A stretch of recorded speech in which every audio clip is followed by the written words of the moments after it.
Morning, Judge. Good morning. Please take your seats. Good Morning, morning. Judge.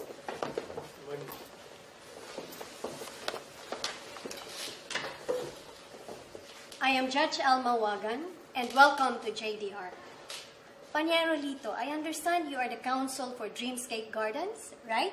Yes, Judge. And you, Paniera Celeste, for Defendant Corporation? Yes, Judge. If you want my counsels, I would like the parties to sit beside me. That's all right, No Judge. problem, Judge. Plaintiff, please sit to my right and defendant to my left.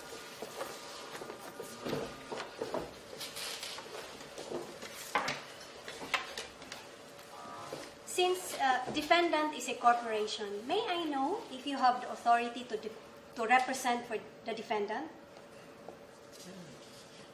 Yes, Judge. We have the authority from my client. I have a copy here. It appears from this board resolution that Engineer Louis Maceren is given the authority to represent Defendant Paradise Resort Incorporated and full authority to enter into a compromise. How about the plaintiff? The plaintiff is a single proprietorship judge, and the plaintiff is here. Do you have all the relevant documents with you now? Yes, we have. Yes, Judge. Yeah. These proceedings are informal, but there are ground rules to be followed. Madam Plaintiff, may we call you Salma? Yes, Judge. Is it all right if we call you Louis? Yes, Judge. Before anything else, may I know if there are other related cases filed in other courts or other forum? Judge,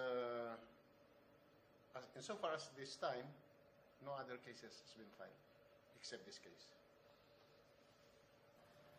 Louis, how about the defendant? There are no other cases, Judge. Selma, Louis, you are now before me for the JDR component of the pre-trial. Apparently, the court-annexed mediation did not succeed. That's why we are here to try for the second time to settle your dispute amicably. During this JDR, I will not be acting as a judge, but as a facilitator who will actively assist and help you find solutions to your problem, thereby dispensing with the need to go to trial. May I request all of you to keep an open mind and heart and give your best concerted effort to resolve your differences, since it will be to your advantage if both of you settle here rather than go to trial.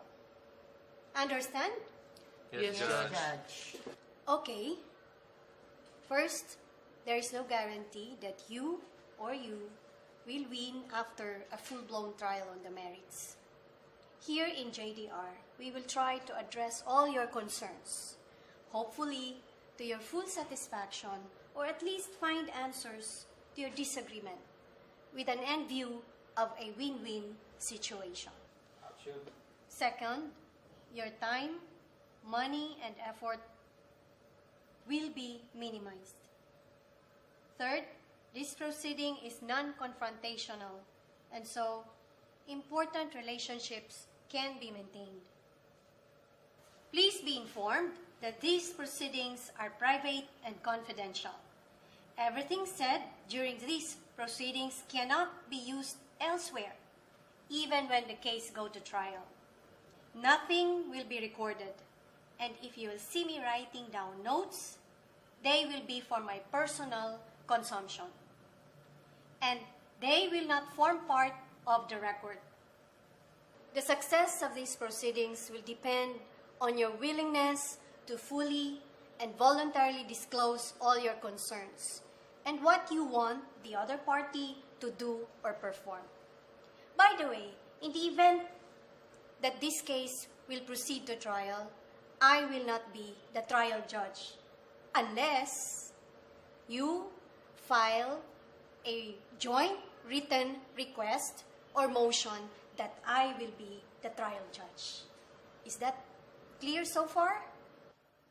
Judge, did I hear you correctly that your notes are your personal notes and only for your personal consumption, and they will not form part of the record of this case?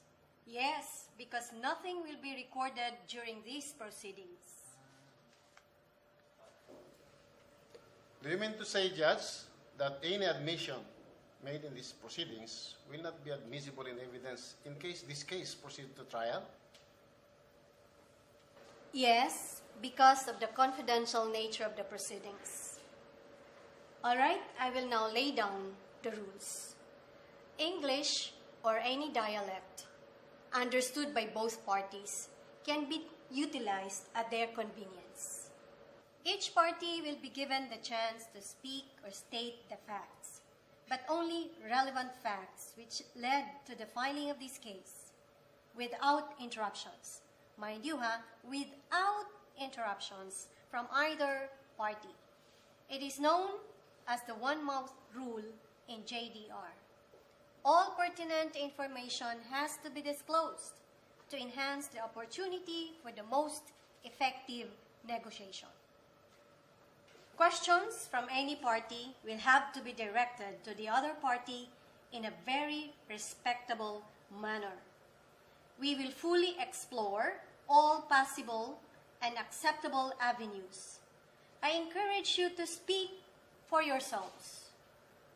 Your counsels, as officers of the court, may assist in finding solutions to the problems, or you may consult them. After your respective statements, I will summarize all your concerns, and I will ask questions for enlightenment and clarification. Breaks will be allowed for you to confer to your lawyers, or I may call for breaks. I may call for a private caucuses only if the need so arises as a last resort. I will assume that any information which I gather through these private caucuses, I will have the authority to divulge them to the other party, unless you want it to remain confidential, in which case you must say so. At this point, are there questions on the rules I just mentioned?